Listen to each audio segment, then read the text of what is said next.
Si hay un superhéroe amado por todo el mundo, ese es Batman. El personaje tuvo diferentes adaptaciones, sin embargo, el trabajo de Christopher Nolan en la trilogía, protagonizada por Christian Bale, la llevó a ser marcada como la mejor de todas. Christian was the first actor I met with, actually. And it was clear to me, looking into his eyes, that this is somebody who can make you believe in the possibility of somebody devoting their life to something this extreme. Debido a su realismo, villanos icónicos y momentos épicos. I locked myself away for 6 weeks in a room and I kind of came up with this creep. Walk around like a madman in finding posture, finding stance. Finding his voice is very important because when you find the voice, you find the breath within the voice. Es por eso que en este video vas a conocer la historia detrás del Caballero de la Noche. I can't help but feel immensely in those moments. You know, because it's meant so much for my life, the opportunities it's afforded myself and my family. And I feel uniquely lucky and privileged to have got a chance to do that.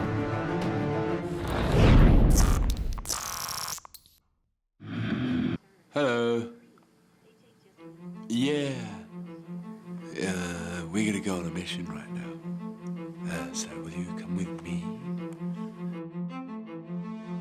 La historia de esta nueva adaptación de Batman a la pantalla grande surge a través de un deseo del estudio Warner Bros. A fines de la década de los 80, Warner volvió a llevar al superhéroe de DC Comics al cine, tras más de 20 años. Su última aparición hasta ese momento había sido cuando se adaptó la serie original de televisión para una película producida por Fox en 1966. El plan de Warner a fines de los 80 fue poner a Tim Burton como director de la nueva película de Batman. Fue todo un éxito, llegando a ser en aquel momento la quinta película más taquillera de la historia. Esto permitió una serie de 3 secuelas, de las cuales las últimas 2 fueron dirigidas por Joel Schumacher. Sin embargo, el tono de las últimas películas era muy distinto a las dirigidas por Burton y al que conocemos hoy con respecto a las actitudes, movimientos y personificación del superhéroe. Rozaban más lo cómico absurdo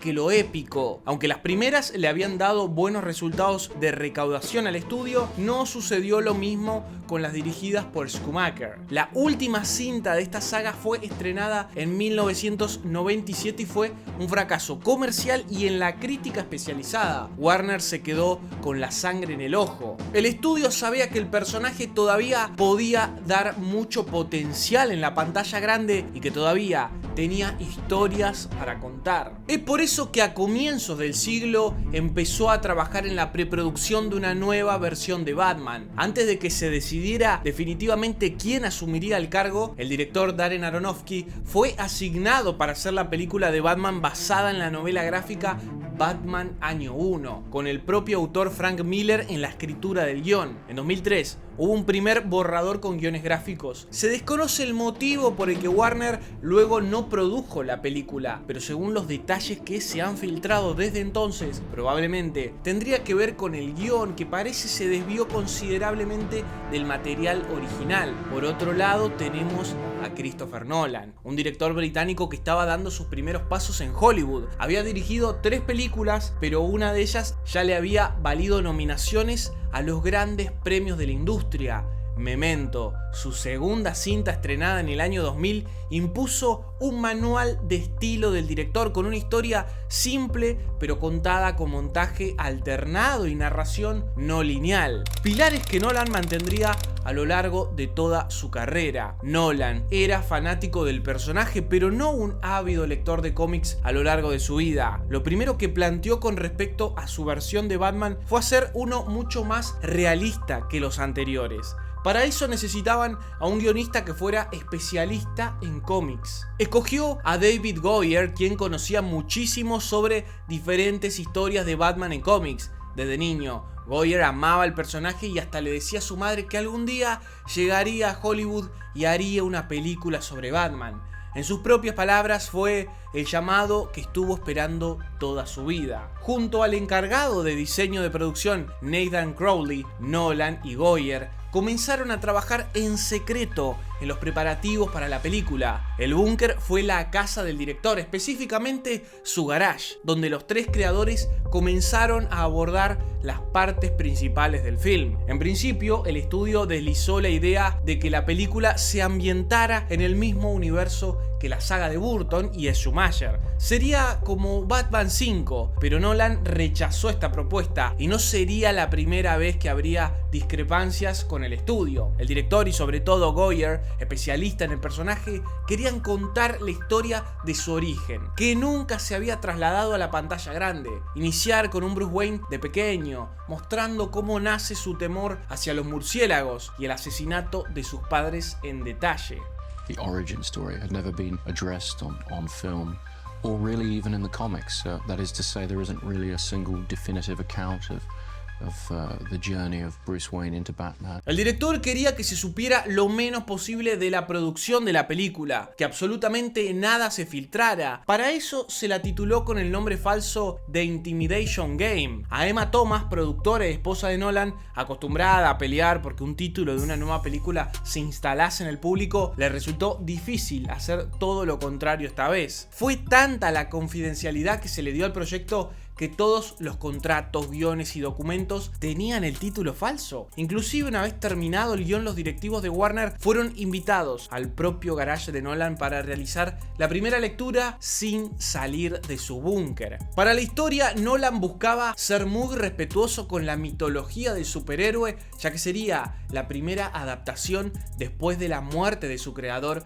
Bob Kane. Nolan se inspiró en la película de Superman de 1978 dirigida por Richard Donner, donde se hacía especial énfasis en el crecimiento del personaje fuera y dentro de su máscara. El origen de Batman tenía huecos argumentales a lo largo de la historia que Nolan se encargó de llenar, sobre todo 7 años de su vida en los cuales desaparece de Gotham. Goyer vio allí una gran oportunidad que emocionó tanto a los directivos de Warner como a los de DC Comics. Además, hubo 4 historias de cómics o eras de Batman que influenciaron mucho a Goyer y Nolan en el armado de la historia para Batman Inicia. Ellos fueron Batman, El Largo Halloween, muchos de los cómics de la década de los 70 que presentaban el personaje de Ra's al Ghul, un gran villano para el superhéroe. El Hombre que Cae, uno de los favoritos de Nolan, donde el personaje viaja por el mundo y recibe la instrucción necesaria para convertirse en Batman y regresar a Gotham. Y Batman Año 1, donde se encuentra el primer año de Bruce Wayne siendo Batman y presenta una sólida conexión entre el superhéroe y el personaje de Gordon. Una vez cerrada la etapa de preproducción con el guión finalizado y aceptado por los ejecutivos de Warner, el plan a poner en marcha fue encontrar nada más ni nada menos que un actor que sea capaz de ponerse nuevamente el traje de Batman. Hubo muchas consideraciones, pero un flechazo a primera vista: Christian Bale, actor galés que venía de obtener muy buenas críticas hace un par de años con el temible Patrick Bateman de American Psycho y recientemente con el escuálido Trevor Resnick de El Maquinista. Fue el primer actor con el que se reunió Christopher Nolan para buscar al elegido para encarnar a Batman en esta nueva adaptación. Christian was the first actor I met with, actually, and it was clear to me, looking into his eyes, that this is somebody who can make you believe in the possibility of somebody devoting their life to something this extreme. Pero aquí apareció otro problema con el estudio. El candidato de Warner para el personaje era Ashton Kutcher, quien estuvo en serias consideraciones para el papel de Bruce Wayne. Sin embargo, el escritor y director Christopher Nolan no estaba entusiasmado con la idea de elegir a Kutcher para el papel, lo que llevó a los jefes del estudio de Warner a abandonar la idea. El casting de Kutcher había dado lugar a una controversia similar a la que se desató en la película Batman de 1989, cuando Michael Keaton, un actor cómico, fue elegido para interpretar a Batman. Un dato curioso es que el actor australiano Heath Ledger también fue considerado para el papel de Batman durante el desarrollo inicial de esta película, pero Ledger y Nolan acordaron que no era el adecuado. Años más tarde, sus caminos volverían a encontrarse, pero ya llegaremos a esa parte. Días antes de que se eligiera a Batman, 8 actores audicionaron para el papel: Christian Bale, Joshua Jackson, Ellen Bailey, Hugh Dancy, Billy Crudup Cillian Murphy, Henry Cavill y Jake Gyllenhaal. Este último era la elección preferida del guionista David Goyer, pero Nolan tuvo la última palabra y el papel de Batman fue ganado por Christian Bale. Henry Cavill tenía 20 años al momento de realizar la prueba para Batman. 8 años después, el actor interpretó a Superman en El Hombre de Acero, película de la cual Nolan fue guionista. En cuanto a Cillian Murphy, Nolan quedó maravillado con su audición y decidió darle la prioridad para el papel del Dr. Jonathan Crane, el espantapájaros, que finalmente llevó a cabo en las 3 películas de la saga. Aquí debemos comenzar a destacar el idilio que tiene Nolan con sus intérpretes, a quienes consideraba fundamentales para llevar a cabo sus historias. Por eso se repiten en todas sus películas. Pero volvamos a Batman y Christian Bale. Nolan conoció a Bale en aquella reunión donde fue el primer actor considerado para el papel. A punto de iniciar con el rodaje de El Maquinista, el actor extremadamente delgado cuando se reunió con el director. Cuando se confirmó que encarnaría a Batman, ambos temieron porque el estudio rechazara a Bale por su actual figura o porque no llegara a ponerse en forma para ser un buen Batman. Por suerte para el director, Christian Bale es uno de los camaleones de Hollywood, de los actores más versátiles de toda la industria. Con el paso de los años ha cambiado de morfología en un corto lapso de tiempo para interpretar diversas cantidades de personajes. Finalizando el rodaje del Maquinista, comenzó a entrenarse para ganar masa corporal y musculatura. I could see the look on Chris's face, you know. He looked at me and it was like, oh Christ, you know, what has this guy done? I had to very sort of gently suggest to him that he cut down a bit. Así como en la versión de Superman de 1978, Nolan quería que la película fuera épica por la calidad de sus intérpretes. Decidió rodar a Christian Bale de un gran elenco de actores para ponerse en el papel de los roles secundarios. En primera instancia le ofrecieron el papel de Alfred a Anthony Hopkins, pero este lo rechazó. Allí emergió la figura de Michael Caine, quien firmó para interpretar a Alfred por la oportunidad de trabajar con Christopher Nolan, quien consideraba como un escritor y director muy inteligente. Si hablamos de idilios, el de Nolan con Michael Caine es el mayor de todos. Desde la primera entrega de Batman ha aparecido en todas las películas de Nolan, a excepción de la última hasta la fecha, Oppenheimer. Ambos se tienen una devoción mutua por sus trabajos y Caine le estuvo muy agradecido desde que lo convocó para Batman Inicia. Christian Bale tomó confianza rápidamente con Nolan y le sugirió una opción para el papel de comisario Gordon, que terminó siendo la definitiva, Gary Oldman. Al principio David Goyer no estaba muy convencido debido a la recurrencia de Oldman realizando papeles de villano. Sin embargo, basado en el cómic Año 1, Oldman personificó a la perfección a Gordon. Aceptó interpretarlo sin siquiera leer el guión. Fue el último actor elegido y aprendió sus líneas en el vuelo a su primera locación. Por el contrario, Liam Neeson fue elegido para realizar el papel del villano de la película, a pesar de ser reconocido en la industria como un actor protagónico. Al principio su personaje, Ducard, es el mentor de Bruce Wayne en su entrenamiento con la Liga de las Sombras, similar a otros papeles de Neeson. Al momento de transformarse en el villano, Ra's al Ghul lo lleva a la perfección. El personaje de Lucius Fox nunca se había llevado a la pantalla grande. Empleado de la compañía Wayne, es quien le facilita todos los artefactos a Bruce para convertirse en Batman, sin saber del todo qué está haciendo su jefe, al menos en la primera entrega. Morgan Freeman admitió que lee cómics de Batman desde que tenía 9 años, pero no sabía nada sobre Lucius Fox. Fue el primer y único candidato del guionista David Goyer para el papel. Por su parte, el personaje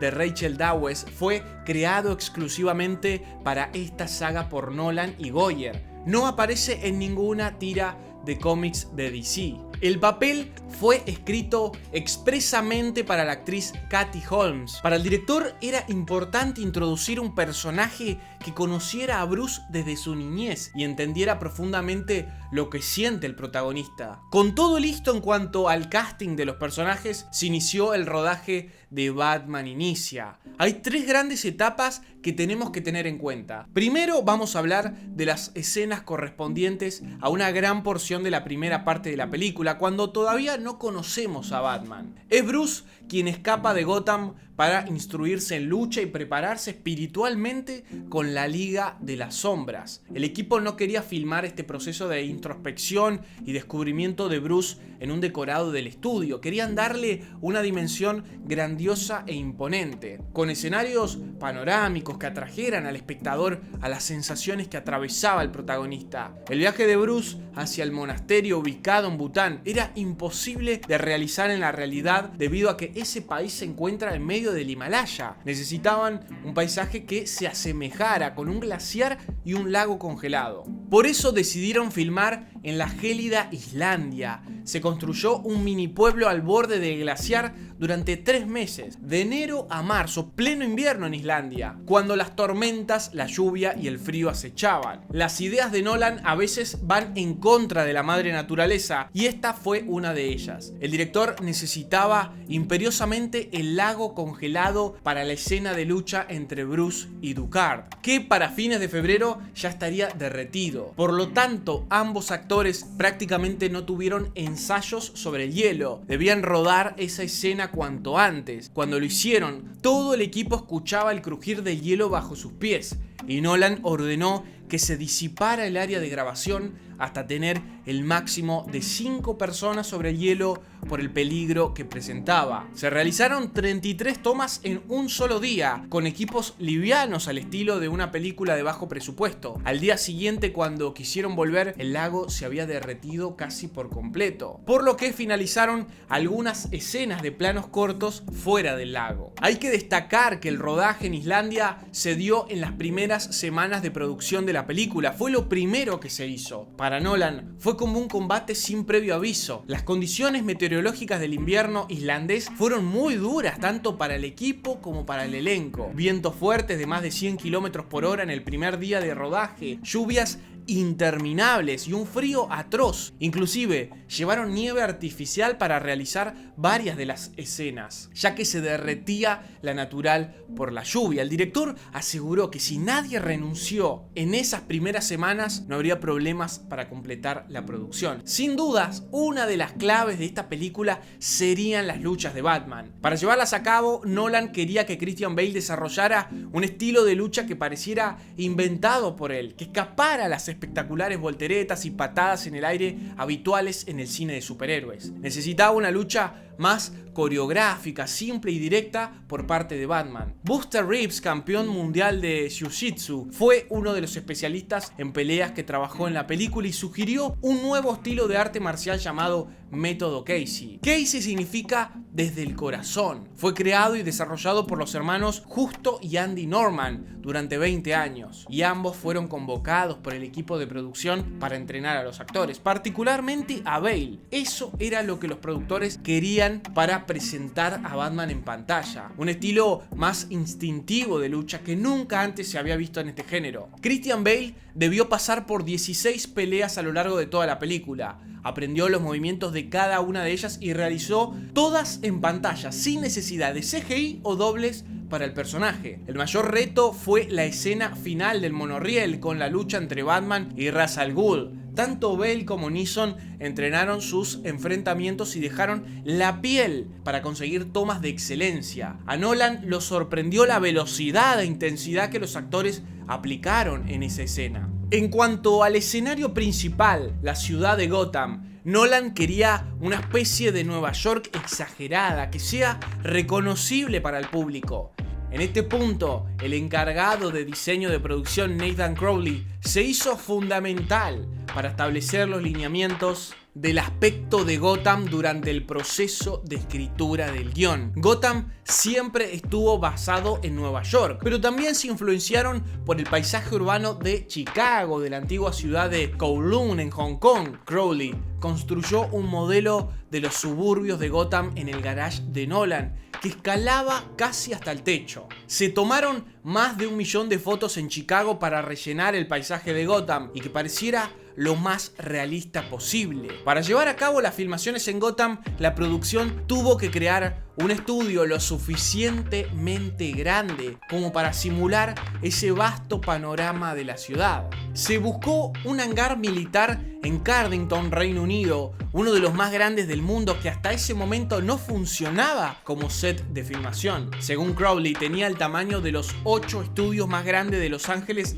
juntos. La construcción de los suburbios y el centro de Gotham en el estudio de Cardington tardó 10 meses en completarse, con 3 carriles de autopista funcionando dentro. La iluminación no fue sencilla, pero lograron un escenario nocturno para filmar en cualquier momento del día. Le dio una dimensión gigante a la ciudad que no se había conseguido de otra manera. Por otro lado, el equipo de producción debió concentrarse en la creación de los diferentes elementos clásicos de Batman. En principio se centraron en el desarrollo del traje del superhéroe. Nolan buscaba más flexibilidad para el protagonista, que pudiera mover la cabeza sin tener que hacerlo con todo su cuerpo. Al principio lograron un modelo muy industrial, por lo que esculpieron la cabeza, el torso y las piernas por separado para hacerlo más realista, a partir del molde que tomaron del cuerpo de Christian Bale. El material fue espuma de látex, elemento caluroso para el actor, y fue recortado a mano por las asistentes de diseño cuando generalmente se hace a través de láseres. La máscara permitió resaltar las expresiones y gestualidades de Batman para mostrar su carácter.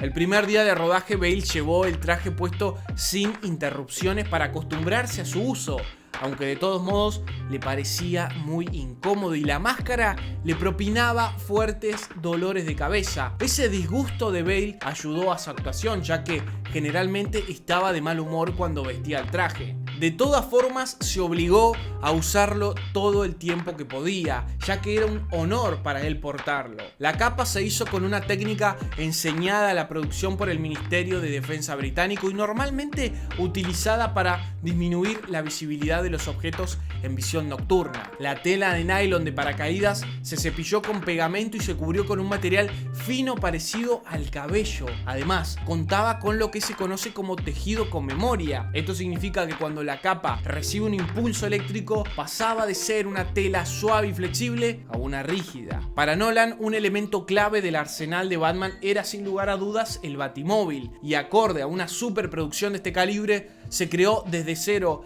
un auto contemporáneo a la época llamado Tumbler. En principio, el director realizó un austero modelo con plastilina y se trabajó sobre esa base. Nathan Crowley creó pequeños modelos de Batimóvil en el garage de Nolan, ya que hacía modelos de coches desde niños. Cambiaron muchos detalles tras la construcción de 6 Batimóvil. El elegido fue el prototipo 5, que tardaron 6 semanas en construir en tamaño real. Nolan necesitaba no solo un auto bonito, sino que uno que sea funcional para lo que implicaba el guión. Se construyó cada pieza y armazón del Batimóvil. El diseño final tuvo 3 metros de ancho por 4,5 de largo, con una velocidad máxima de 160 km por hora y una capacidad de reacción de 0 a 100 km por hora en 6 segundos. El Batimóvil estuvo valuado en ese momento en poco más de $500,000. 2 semanas antes de comenzar el rodaje, lograron el primer prototipo funcional para llevarlo a prueba. Fue convocado George Cottle, un piloto especialista, para realizar estos ensayos. Aunque Christian Bale realizó muchas escenas de riesgo en la película, no tuvo acceso al Batimóvil. Con su deseo de usar el auto como uno real, Nolan decidió realizar las escenas de persecución con el Batimóvil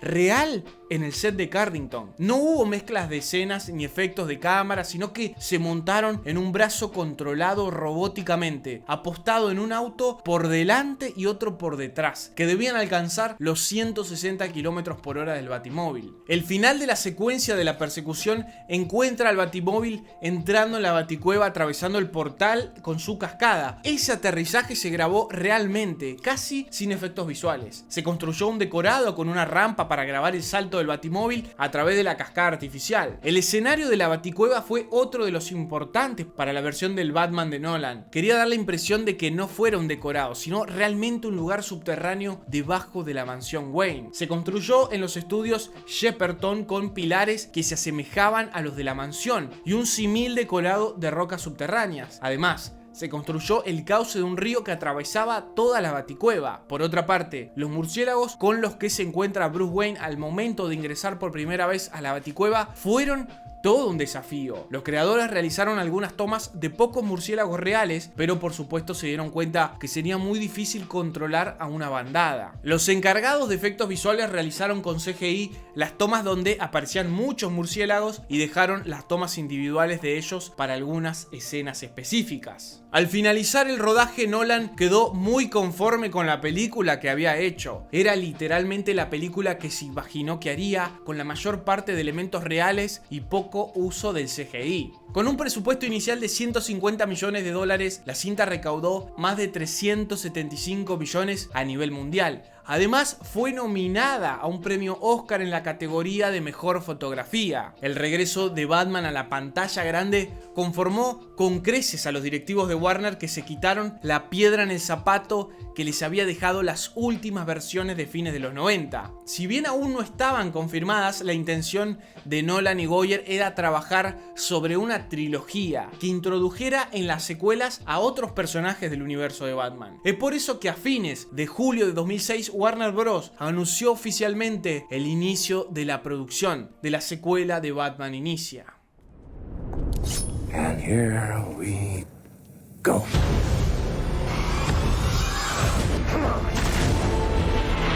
The city deserves a better class of criminal.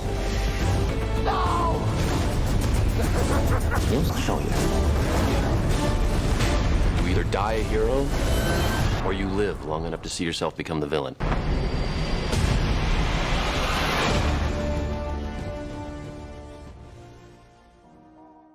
Nolan y Goyer buscaron continuar con la línea de Batman Inicia en la escritura del guión del Caballero de la Noche, la primera película de Batman sin el nombre del superhéroe en el título, lo que denotaba un abordaje diferente del personaje en esta saga. En cuanto al elenco, por supuesto que Christian Bale continuó ligado al proyecto. El actor galés se involucró aún más en el armado de la historia y en las decisiones interpretativas sobre el superhéroe junto a Nolan. Michael Caine, quien volvió a encarnar a Alfred, dijo en una entrevista que este papel lo ayudó a reintroducirlo en una nueva generación y que le volvieron a pedir muchas fotos en la calle. Pero sí hubo un cambio con respecto a la película inicial de la saga. Aunque Nolan le ofreció el papel, Kate Holmes decidió no repetir su interpretación de Rachel y se bajó del proyecto. En cambio, optó por coprotagonizar la película Mad Money ese mismo año. Entre otras actrices, Emily Blunt y Rachel McAdams fueron consideradas para reemplazarla, pero el papel se lo quedó Maggie Gyllenhaal.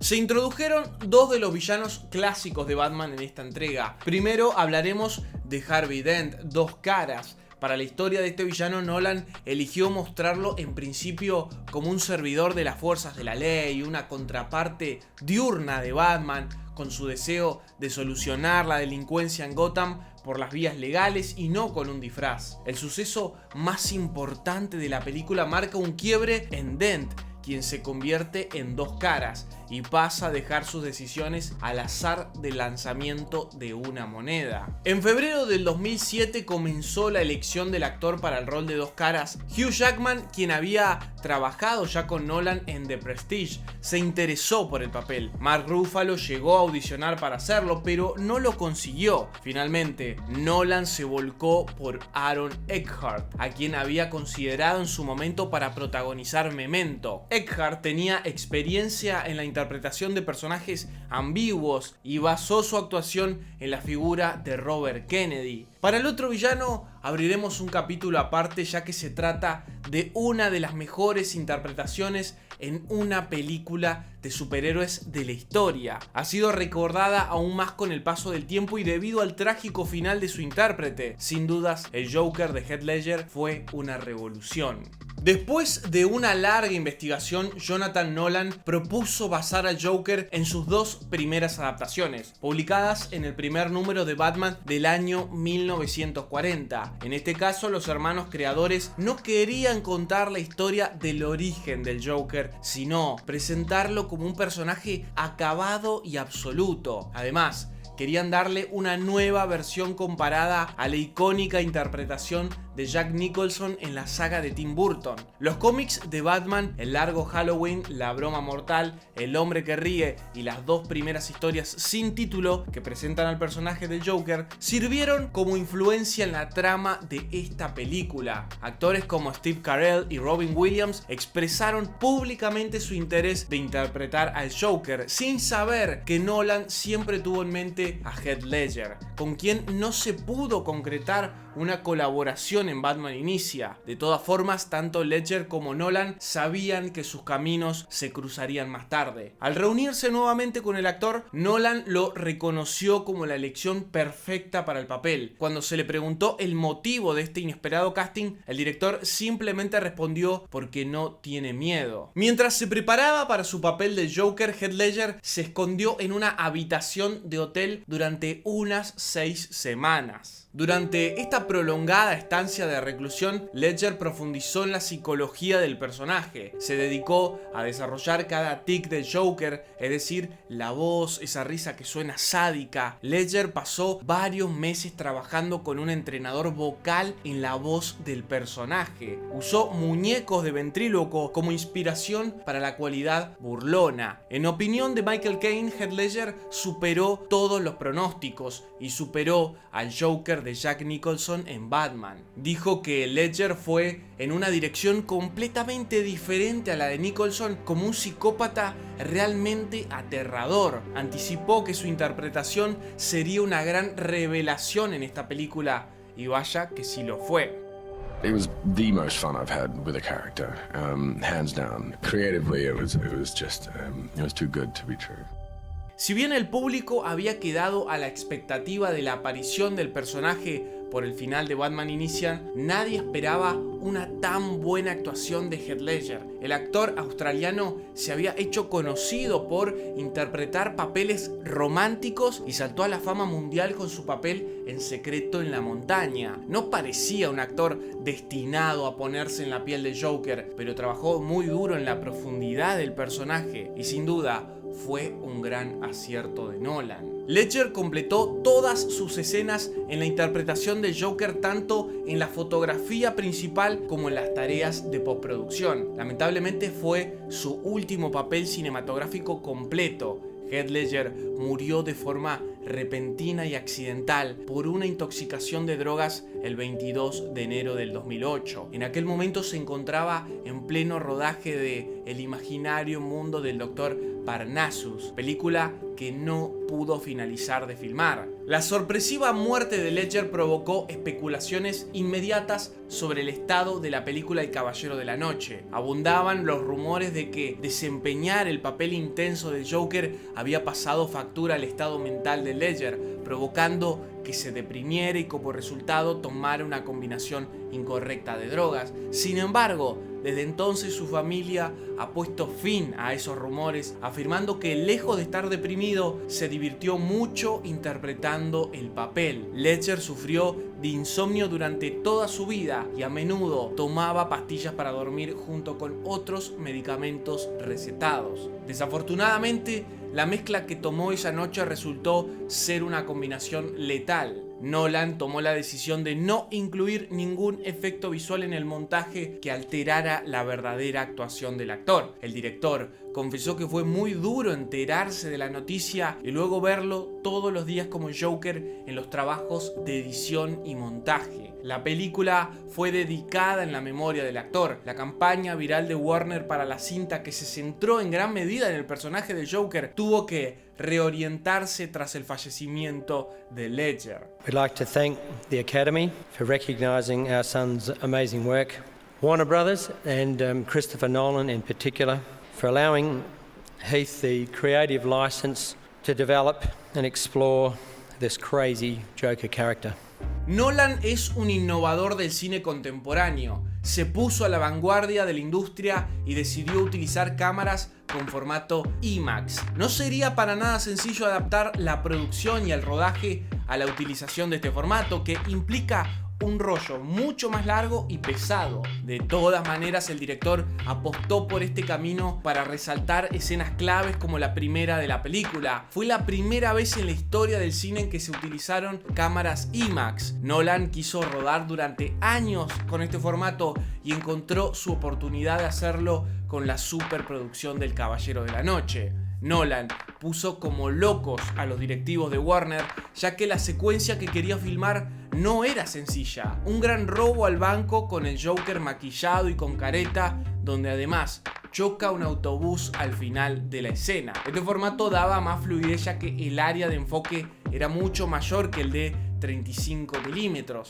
Para captar aún más en detalle la escena inicial de la presentación del Joker, la entrada del autobús al recinto fue difícil de filmar, contrario a lo que Nolan creía. Simplemente no podían tirar un muro con un autobús escolar. Debido a esto, construyeron un decorado dentro del edificio y alinearon al autobús escondido detrás de una pared falsa para que lo destruyera impulsado hacia atrás con un cañón de aire. Nolan quiso aplicar nuevos cambios a lo que había mostrado en Batman Inicia. En primer lugar, Bruce Wayne llevaría un nuevo traje en esta película que haría a Christian Bale más ágil en su actuación. El traje fue mucho más cómodo para el actor que el de la primera entrega, por lo que cesaron sus malos humores al respecto. Los guantes tenían sus navajas retráctiles y podían dispararse. La capucha del traje se basó en un casco de motocicleta y se separó de la pieza del cuello, lo que le permite a Bale mover su cabeza hacia la izquierda, derecha, arriba y abajo. En Batman Inicia, la idea de Nolan era destruir el Batimóvil en el final de la película y esta vez fue inflexible para que se llevara a cabo. La destrucción del Batimóvil se filmó en dos partes, una en Chicago y otra en el Super Hangar Studio de Cardington, que volvería a ser usado en esta entrega. Para la construcción de la Batimoto, su origen fue similar al del Batimóvil en la primera cinta. Nolan y Nathan Crowley construyeron maquetas con diferentes diseños en el garage del director.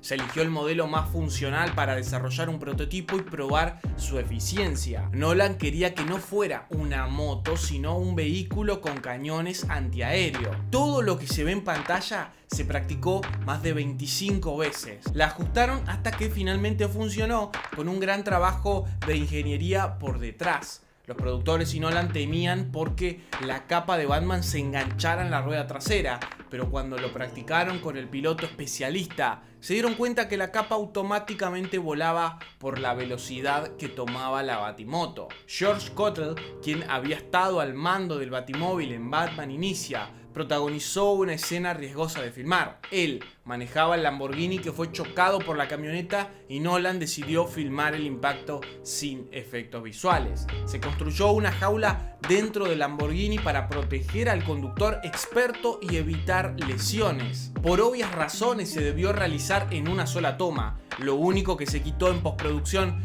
fueron las entradas de las cámaras en grúa a la toma. La película se filmó en Londres, Chicago y Hong Kong. Mientras estaba rodando en Estados Unidos, se volvió a una de las costumbres de Nolan: ponerle un título falso a la producción para que los curiosos no filtraran información. La llamó El primer beso de Rory, que es el nombre de su hijo. Así se mostraba por todo Chicago, aunque eventualmente los locales se dieron cuenta que se trataba de la filmación del Caballero de la Noche. Lo que sí fue una prioridad seria para Nolan fueron las explosiones. Pensaba que las explosiones eran la clave del personaje determinante del Joker, y la escena más impactante fue la demolición del hospital de Gotham, desde donde Heath Ledger sale caminando en una secuencia real. El equipo trabajó con especialistas en demoliciones. Lo que hicieron fue cortar el edificio en 2/3 para crear un método secuencial de explosión que demoliera el edificio en forma de ola. Además, una parte importante debía quedar en pie al principio. Esta fue una nueva escena que Nolan tuvo que filmar en una sola toma. El especialista en efectos especiales Chris Corbould dejó un lapso de tiempo para que Heath Ledger pudiera salir del edificio luego de las primeras explosiones y alcanzar el autobús antes que el resto se viniera abajo. El director se quedó impresionado por el trabajo de efectos especiales y con la actuación de Ledger, quien no se dio vuelta en ningún momento a ver lo que sucedía detrás de él. Inclusive terminó con pedazos de corcho en su cabello. Hubo solo 2 tomas que finalmente fueron al metraje final. Con una de las pocas cosas en las que Nolan cedió ante el CGI fue con la personificación de 2 caras. Esa desfiguración se creó a través de gráficos por computadora en lugar de maquillaje protésico. Nolan sabía que no importaba cuán bueno fuera el maquillaje, la apariencia de 2 caras requería quemar parte de su rostro, por lo que prefirió optar por los efectos digitales en esta ocasión. Sin embargo, y como sucedió en su predecesora, la mayor parte de los choques, vuelcos, explosiones y escenas imponentes son llevadas a cabo realmente. La película fue un éxito rotundo e histórico para el cine de superhéroes. Con un presupuesto de 185 millones de dólares, superó los 1.000 millones de recaudación, siendo la primer película basada en cómics y la primera con temática de superhéroe que alcanzó esta marca en todo el mundo. Se estrenó en cines el 18 de julio del 2008 y fue la película con mayor recaudación en su día de estreno en la historia hasta ese momento, luego superada por Crepúsculo, la saga Luna Nueva. El Caballero de la Noche fue la película más taquillera del año 2008. Para entender la dimensión de este fenómeno, ayudado también por la presencia del Joker de Heath Ledger en su última interpretación en vida, esta cinta ganó más dinero que toda la tirada nacional de Batman inicia en tan solo 6 días desde su estreno. Fue la película más taquillera de Batman y de todas las que se adaptan personajes de DC Comics, récords que ostentaba anteriormente la primera película de Batman de Tim Burton. Para Warner la batalla estaba ganada. Habían logrado reivindicar a la franquicia de Batman y abrieron una nueva puerta al género de superhéroes. Ahora quedaba concluir la trilogía y el plan de Christopher Nolan con El Caballero de la Noche asciende.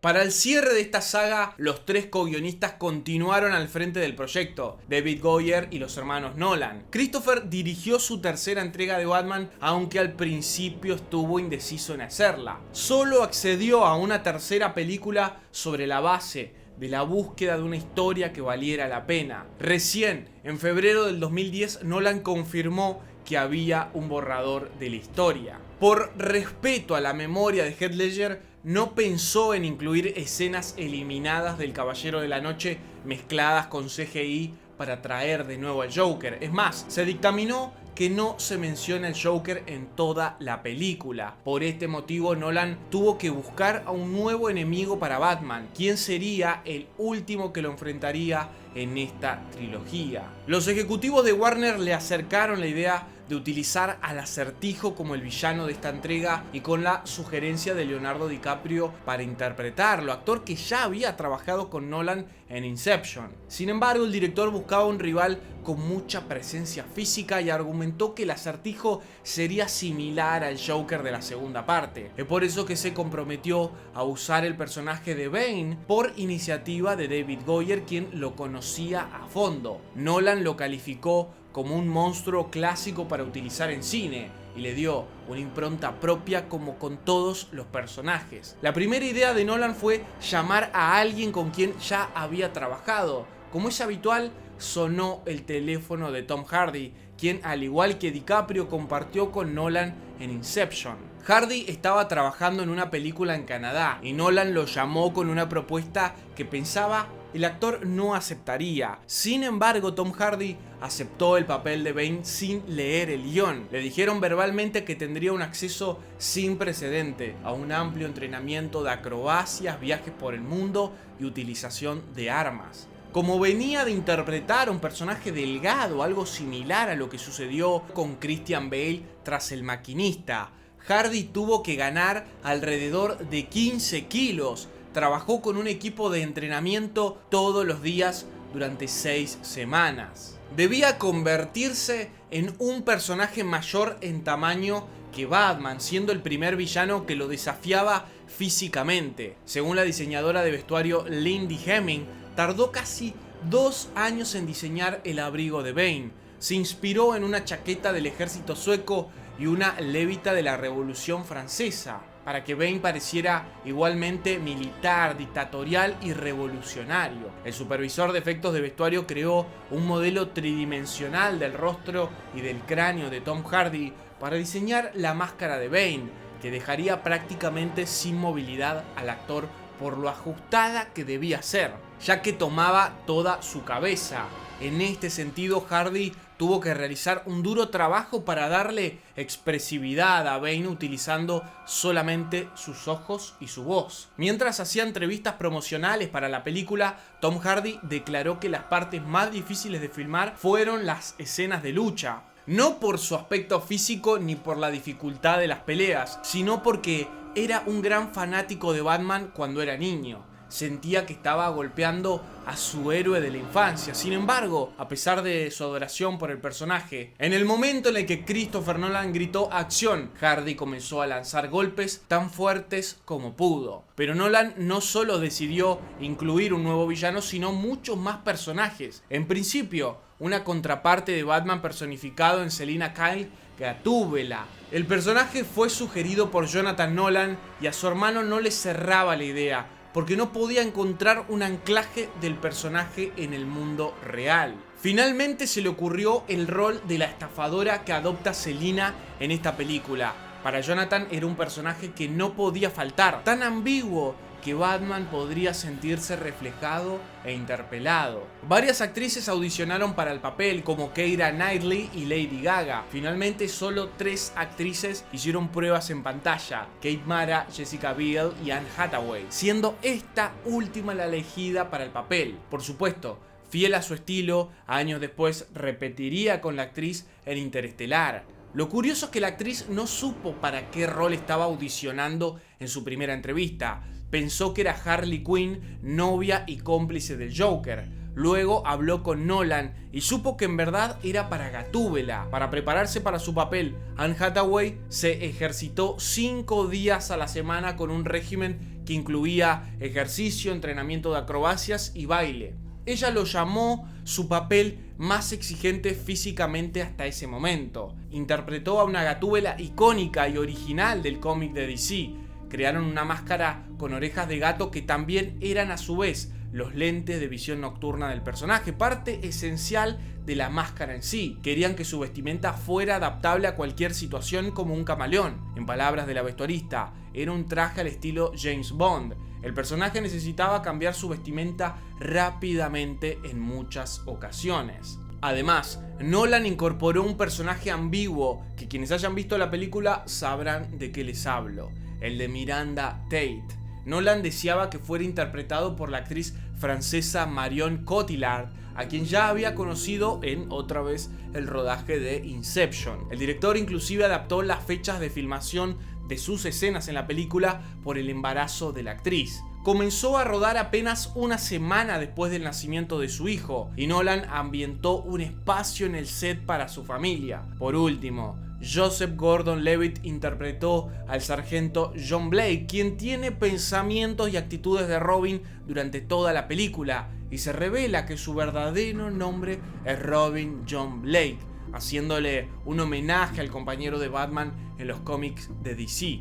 En el prólogo de la película, al igual que sucedió con la escena del banco en la cinta anterior, se utilizaron solamente cámaras IMAX. Era una secuencia de acción mucho más compleja, con cámaras aéreas y aviones involucrados. Los especialistas en efectos digitales bosquejaron la escena y le dijeron a Nolan que era plausible de realizar realmente. El rodaje se realizó en Escocia, donde tuvieron que luchar debido a las regulaciones locales para dejar caer parte de un avión. Fue un gran reto logístico, donde los paracaidistas que se cuelan en el avión realmente realizan la maniobra en el aire. Todas las tomas se filmaron en 2 días. Nolan fue partidario de renovar los elementos característicos de Batman en esta trilogía. En esta película le tocó a la Baticueva. Construyeron una totalmente renovada, moderna y considerablemente más grande en uno de los estudios de Sony en Los Ángeles. También hicieron un río artificial por la cueva, siendo el último elemento que introdujeron en el proceso. Allí calibraron, como hicieron la primera vez, la iluminación para la cueva que pareciese más natural. También se reinventó el vehículo de Batman, el Batimóvil, a uno más avanzado que fuera híbrido con una especie de helicóptero. En efectos digitales se le dio la capacidad de vuelo al vehículo, que se filmó transportado por una grúa. La cueva de Bane fue un nuevo reto para esta cinta. El equipo construyó el núcleo de su escondite con 4 niveles y 2 cascadas cayendo en un lugar enorme. Por supuesto eligieron nuevamente el hangar de Cardington, perfecto para un set en vertical. Batman se topa con un rival mucho más duro físicamente que las anteriores, por lo que el equipo tuvo que adaptar el método de lucha Casey utilizado desde la primera cinta. Lo mejoraron en base a la brutalidad de Bane. Christian Bale destacó la experiencia de Tom Hardy en escenas de lucha. Hardy rescató que la pelea se veía muy bien con los trajes de los personajes. Para El Hoyo, construyeron un enorme set de 20 metros de altura con la cárcel en la base. Luego hicieron el tubo gigante de 35 metros de altura, la combinación de 2 sets clásicos en vertical. Nolan realmente quería ampliar los límites de lo que se podía hacer con un decorado y proporcionó una filmación del Hoyo con lentes gran angulares. Una vez más, Cardington sirvió como el lugar para construir estas locaciones. Otra de las grandes escenas de esta película es la filmada en el estadio. Jonathan Nolan quería que Bane tomara posición de la ciudad, corrompiendo una institución de la cultura estadounidense como el fútbol americano. Se rodó la escena de Heinz Field, casa de los Pittsburgh Steelers. Varios de los jugadores del equipo real tomaron su rol en la escena. El equipo de producción convocó a la gente de Pittsburgh a asistir al estadio para colaborar como extras en las tribunas. Esperaban a 10.000 personas, pero fueron más de 12.000. Con efectos digitales se multiplicó el público para las explosiones en el campo de juego. Se utilizó una mezcla de efectos digitales y visuales con detonaciones controladas. Además, el equipo de arte construyó una parte elevada de la cancha donde algunos de los especialistas extras cayeron en los huecos. Pasaron meses en postproducción para lograr el derrumbe del campo de manera digital. Al finalizar el rodaje, muchos sintieron la nostalgia de la conclusión de una etapa importante en sus carreras y vidas personales. La mayoría del equipo estuvo al frente de las 3 entregas. Christian Bale sintió que quedó atado para siempre al personaje de Batman y aseguró que le cambió su vida y la de su familia. Para el equipo y el elenco que se transformó en una familia, crearon una obra de arte que perduraría en el tiempo.